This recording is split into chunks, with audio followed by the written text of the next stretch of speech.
9. The passengers' tongues were wagging long after the coach arrived at its destination. News of how the one-eyed stage driver saved the lives of all those people spread like warm honey. For years after that, Charlotte caused all sorts of commotion every time she drove into town. Folks started tossing $3 gold pieces in the road to see if she could hit them with the wheels of the stagecoach. Seems that if a one-eyed driver could run over your coin, you'd have good luck. Grown men would stand on the side of the road and wait for the stage to come through. Children running behind the stage collected the coins and delivered them like offerings to a hero. And folks just gathered around to hear the one-eyed Charlie what she had to say, though as usual there wasn't much. "Hey, Charlie, you hit this one?" One little girl was giggling. "Pockets are already jangling," said Charlotte. "Papa says you're not scared of nothin'," said another. "That's not true. I'm as scared as you are," said Charlotte. "I just do what I have to do." "What you gonna buy with all that money?" asked a small boy. Charlotte said, "I'm gonna buy something I've wanted since I was knee-high." "A new horse?" said the boy. "Nope." "A new gun?" "Nah, I already got one, and I don't use it 'cept to scare off bandits," said Charlotte. "It's something much better than both of them things." Charlotte was driving a new route from San Juan Bautista to Santa Cruz. She'd moved from Sacramento and was sleeping in a barn loft again, but this time at a way station where the stage drivers changed horses. Frank and James had promised her that it was a beautiful run. They were right. It was the kind of country that Charlotte loved. Towards the east, mountains, and in the west, rolling hills that sometimes met the ocean. It was greener than Sacramento, and Charlotte even liked the fog that made the mornings last longer. But the way station was another story. Stage drivers changed horses every 12 miles, and most of the way stations were pitiful, including this one. It was dirty, run-down stable for 15 or so horses. If the passengers had to spend the night, they slept in a hut or on a dirt floor. The food was mostly rancid bacon, mustard greens, corn doggers, and sandy coffee. Now that she'd had the money, Charlotte couldn't wait to move, couldn't wait to buy her own place. One afternoon, while riding a horse toward Watsonville to mail a letter to Hayward, she saw a "For Sale" sign in a pasture. She turned her horse down the road, and at the end there was a cabin with a few corrals. A sturdy gray-haired woman came out of a rustic chicken coop with a basket of eggs on her arm. As she walked, she held herself tall. "You hear about the property?" "Yes, ma'am," said Charlotte. "The owners don't live here any more. I'm Margaret. I got the small house farther down the main road. I feed the chickens and collect the eggs." "You know anything about the land?"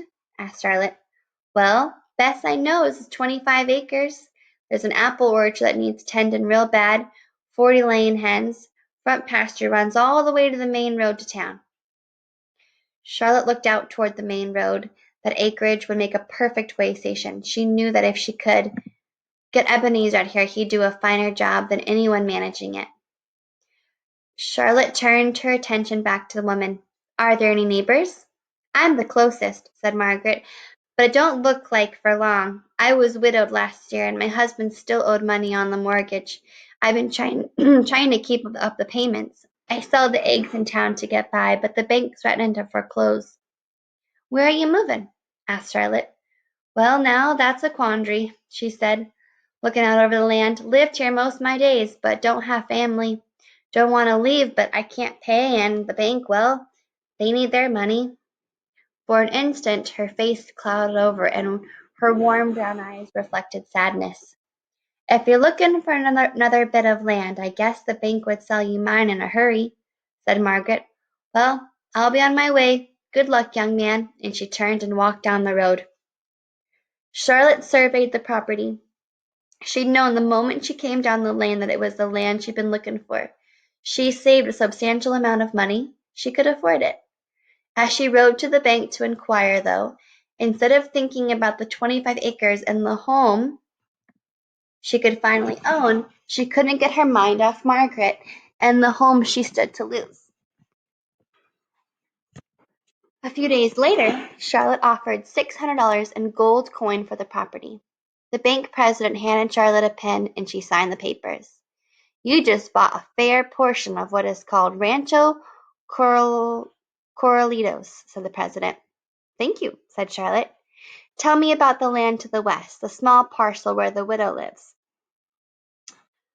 The wife can't pay, so we're foreclosing. She hasn't got a cent. Hate to do it, but women usually can't pay, and after all, business is business. Charlotte nodded. The bank president grabbed Charlotte's hand and pumped it up and down. Congratulations, it's been a pleasure, Mr. Parkhurst. It all happened so fast, and afterward, as Charlotte stood on the bank steps smiling, she wondered if it had all just been a dream. She couldn't resist riding back out to see the place again. It was late afternoon as she turned down the road, her road. The sky clouded and the early evening mist settled in the air. When she reached the hillock, she stopped and looked out over her land. The west wind blew a breeze off the Pacific. The pasture grass swayed in one continuous rolling wave. Pinkish dots showed on the orchard trees as the apples ripened. Charlotte's heart filled at the sight of it. I did it, she thought. I did it. She saw herself picking the apples and racing the horses, and she pictured Hayward right alongside her, training the horses to be ridden, just like they had imagined all those years ago at the orphanage. But as proud as she was that she had done what she set out to do, there was a part of her that felt something was missing. After all, this had been Hay's dream, too. That night she would write to Ebenezer and tell him if he had any sense he should come. She needed him to start the way station. Besides, she missed him. Then she would write to Hayward and tell him the news. It had been so many months since she'd heard from him. Had something happened to him? Was his heart settled in a new place? And he didn't want to tell her? Mail being what it was, it could take a month for a letter to travel east and a month to get an answer. But Charlotte went to the post office every few days anyways. When she heard from Ebenezer, Charlotte grinned ear to ear and let out a loud whoop. He was coming for a visit in the spring, and if he liked it, he'd stay. She couldn't wait to see him again. Maybe by then she'd have some horses. Charlotte moved into her house, and since business was business, she'd gone back to that bank president and purchased Margaret's small parcel of land to the west. Then she and Margaret had struck an agreement. Margaret tended the chickens and eggs and did some cooking, and that was enough rent for Charlotte. Another 4 months passed. The chickens were well cared for, and there were plenty of fresh eggs to sell, and Margaret made applesauce, apple butter, and preserves. Charlotte hoped Ebenezer liked apples because he'd be eating them every which way.